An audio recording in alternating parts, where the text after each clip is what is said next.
What's up, guys? This is Jay from COI. So, we had some shootings in Florida, and the first one involved some jewel thieves, a hostage, and a UPS truck. The thieves got off with a few diamonds and some other jewelry. They unfortunately took a UPS truck, and in doing so, they also took the driver as hostage. This resulted in a quite a long chase where up to 30 cops were involved, up until the point where they had reached gridlock traffic and the UPS truck was no longer able to advance, and a shootout ensued. So I had gotten a hold of a SWAT team expert to ask him a few questions to see if maybe I was wrong. I had some thoughts about how you would handle this situation, and I thought maybe I just don't know. The first thing that I asked, which I think is the one everyone is bringing up, do cops often use occupied vehicles as a shield? Essentially, using civilians as human shields. Um, Now, that is definitely not standard practice, and in fact,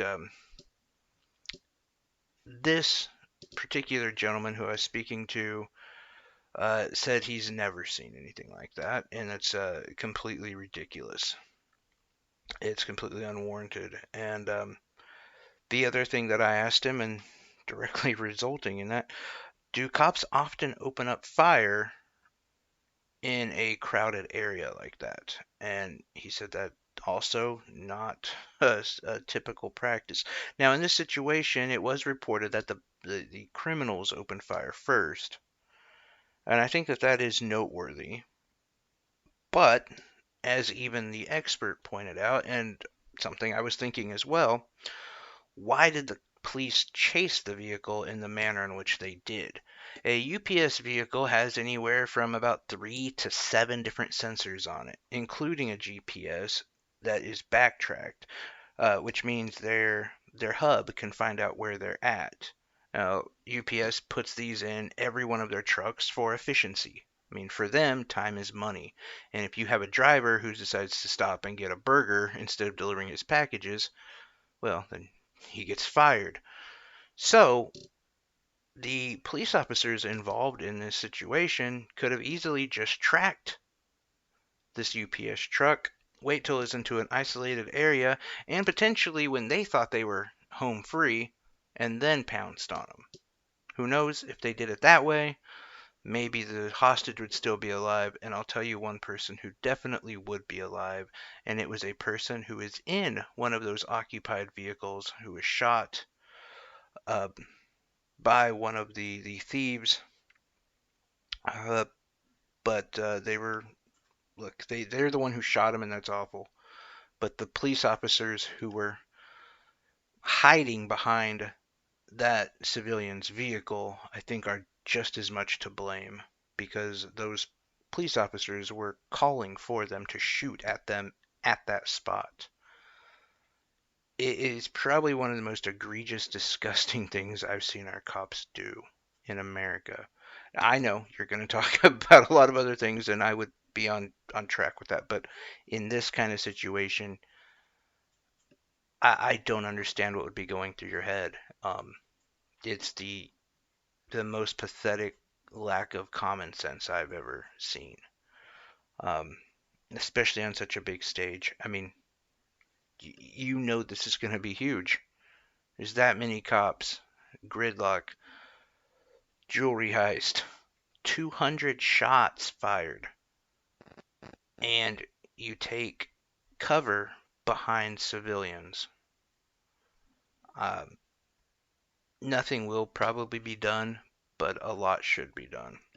The other shooting we had, which was this morning, in a naval base, a naval air station, sorry, in Pensacola, Florida. Um, it was questionable as to who this was, what happened, what was the whole story. Um, Two deputies were shot. They also returned fire and killed the assailant.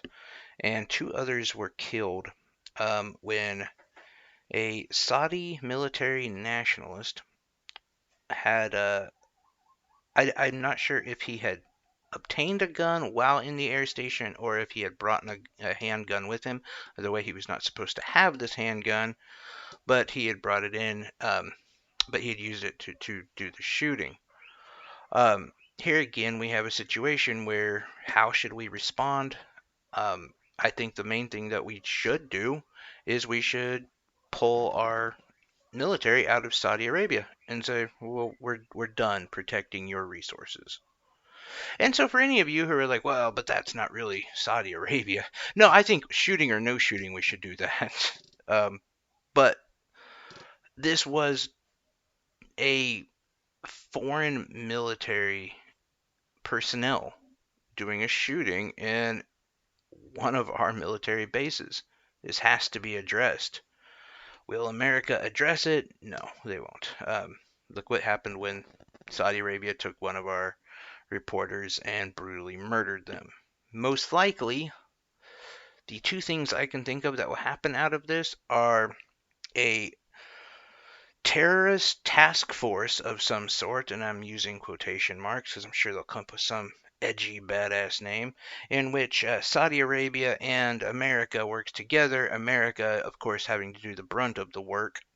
And we will end up sending more troops to Saudi Arabia because we'll find out, oh, he was a terrorist. He was a rogue guy. And of course he will. I mean, of course that's going to be the answer. But then we're going to have to figure out who they are, where they got here, how they're infiltrating the Saudi military. So we send more forces to Saudi Arabia. And most likely those forces will probably just have to protect more oil fields. The other thing could just be a shot in the dark, but we'll probably just end up selling them more weapons and ammo so they can kill more people from Yemen and continue the genocide. I wish there was something different, but that's most likely it. Even mainstream media, who is acknowledging that this guy is from Saudi Arabia, I have heard some pretty crazy theories that, oh, well, there's a chance he was actually Iranian and he had slipped into the Saudi military.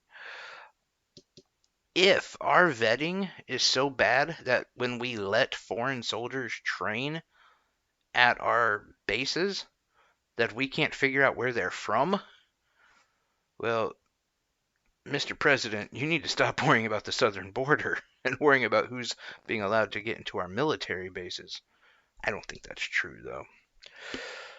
But, yeah, so 2 insane situations, and we will see what happens. One other note to make. If any of you were surprised that our tax dollars go to train foreign military personnel in our country, so was I, to be honest. I did not know that.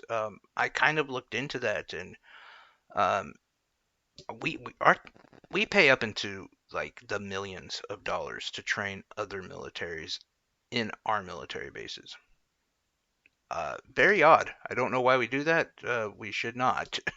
Uh, it seems weird that when we say we should raise taxes so that everyone could have health care or, we could honestly end poverty. People are, I don't pay my taxes, don't take more taxes. But it's cool if we use the tax money to train foreign military personnel. Yeah, makes a lot of sense. Anyway, thanks a lot, guys. Please like, subscribe, do all that stuff. I really appreciate you. I appreciate all your comments. You have a great night.